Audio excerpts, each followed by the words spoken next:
Bismillahirrahmanirrahim. Assalamualaikum warahmatullahi wabarakatuh.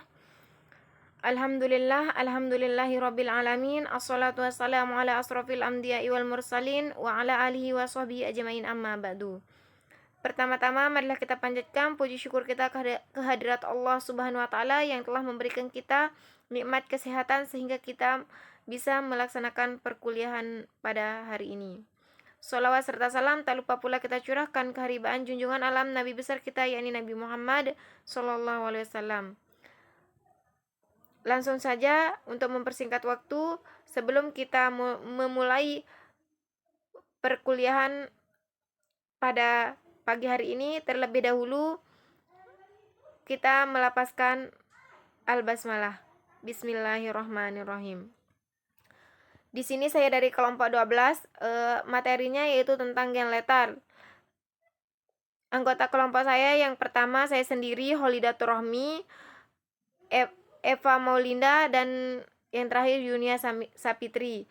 Penyampaian materi pertama yang akan disampaikan oleh saudari Yunia, dan penyampaian materi kedua yang akan disampaikan oleh saudari Eva Maulinda, dan penyampaian pemateri terakhir akan disampaikan oleh saya sendiri, Holidatur Rohmi. Bismillahirrahmanirrahim. Assalamualaikum warahmatullahi wabarakatuh. Perkenalkan, nama saya Yunia Sapitri dari kelompok 12. Materinya adalah gen letal. Saya sendiri akan menjelaskan gen letal. Banyak produk suatu gen yang berperan dalam mempertahankan kelangsungan hidup individu. Mutase pada gen ini dapat menyebabkan terganggunya kehidupan dan bahkan dapat menyebabkan kematian. Gen-gen yang memiliki alel yang menyebabkan kematian disebut dengan gen letal. Adapun alel-alel memiliki dua sifat, yaitu bersifat dominan dan ada pula yang bersifat resesif. Kematian akibat gen letal ini dapat terjadi mulai dari bentuknya zigot sampai dengan setelah dewasa.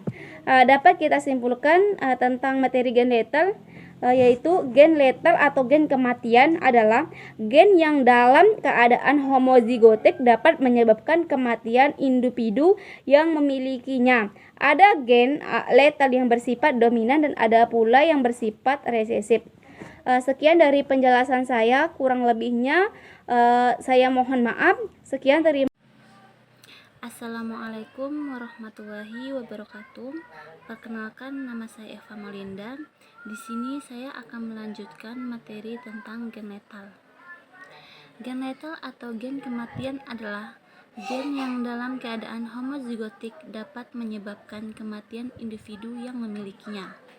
Ada gen letal bersifat dominan, ada pula yang resesif. Yang pertama yaitu gen letal dominan. Gen dominan letal ialah gen dominan yang bila homozigotik akan menyebabkan individu mati. Contohnya pada ayam, pada manusia, dan pada tikus. Pada ayam dikenal gen dominan C besar yang bila homozigotik akan bersifat letal dan menyebabkan kematian. Alelnya resesif C kecil mengatur pertumbuhan tulang normal.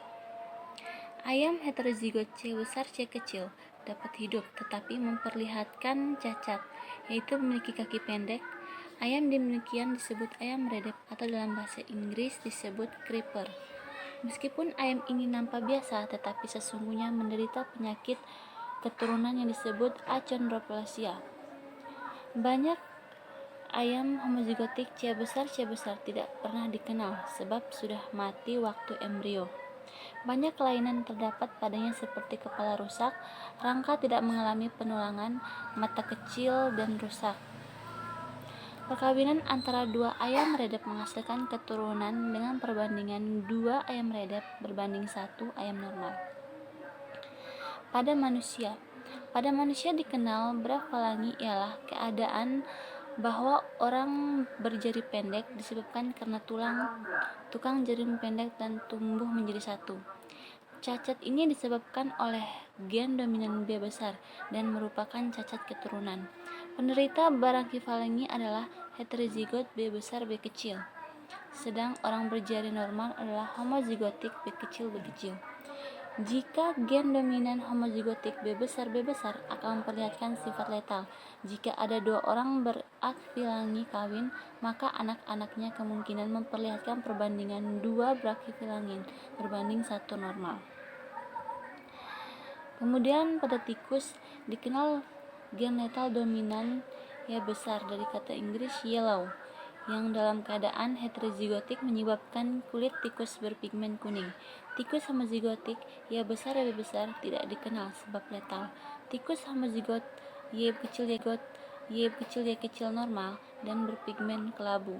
Perkawinan 2 tikus kuning akan menghasilkan anak dengan perbandingan 2 tikus kuning berbanding 1 tikus kelabu ternormal. Dari ketiga contoh tersebut dapat dilihat bahwa gen dominan letal baru akan nampak pengaruhnya letal apabila homozigotik. Dalam keadaan heterozigotik, gen dominan letal itu tidak mengakibatkan kematian, namun biasanya menimbulkan cacat. Baik, mungkin itu saja yang dapat saya sampaikan. Kurang dan lebihnya saya mohon maaf. Wassalamualaikum warahmatullahi wabarakatuh.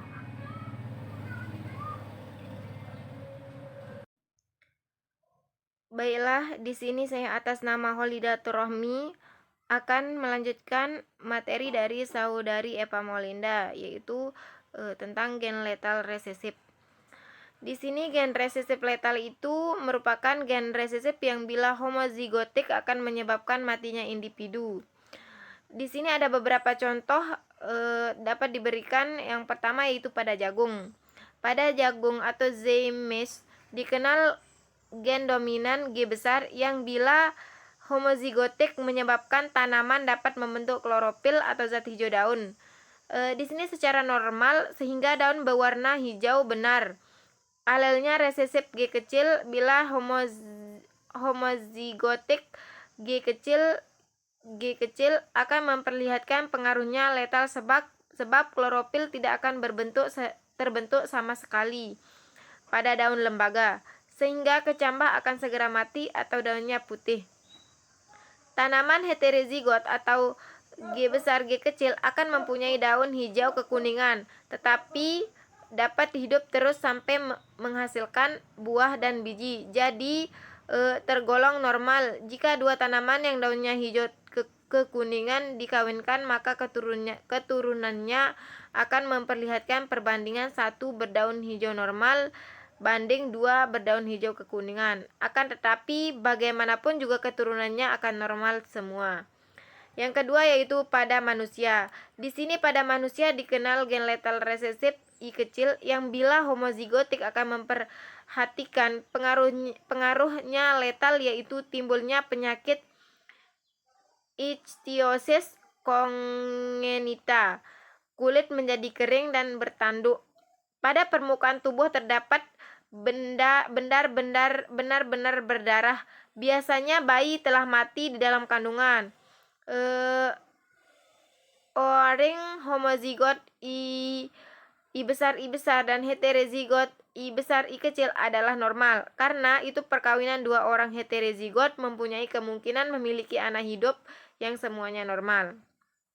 Yang terakhir pada sapi. Di sini pada sapi dikenal gen letal resesif A kecil M kecil yang bila homozigotik A kecil M kecil akan memperlihatkan pengaruhnya letal anak sapi yang lahir tidak mempunyai kaki sama sekali.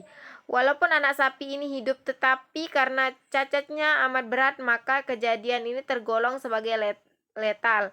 Sapi homozigot dominan A besar M kecil dan heterozigot A besar M kecil adalah normal.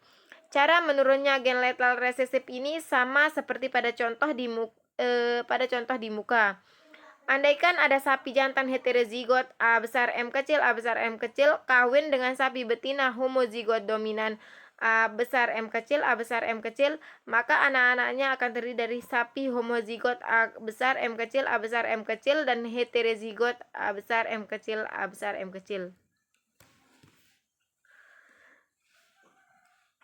Selanjutnya yaitu tentang mendeteksi dan mengeliminir gen-gen letal. Dari keterangan di muka dapat diketahui bahwa gen letal dominan dalam keadaan heterozigotik akan memperlihatkan sifat cacat, tetapi gen letal resesif tidak demikian halnya. Berhubung dengan itu lebih mudah kiranya untuk mendeteksi hadirnya gen letal dominan pada suatu individu daripada gen letal resesif. Gen letal dapat dihilangkan atau dieliminir dengan jalan mengadakan perkawinan berulang kali pada individu yang menderita cacat akibat adanya gen letal. Tentu saja hal ini lebih mudah dapat dilakukan pada hewan dan tumbuhan, tetapi tidak pada manusia. Mungkin hanya ini yang dapat kelompok kami sampaikan. Jika ada kekurangan mohon dimaafkan. Sekian, terima kasih. Wassalamualaikum warahmatullahi wabarakatuh.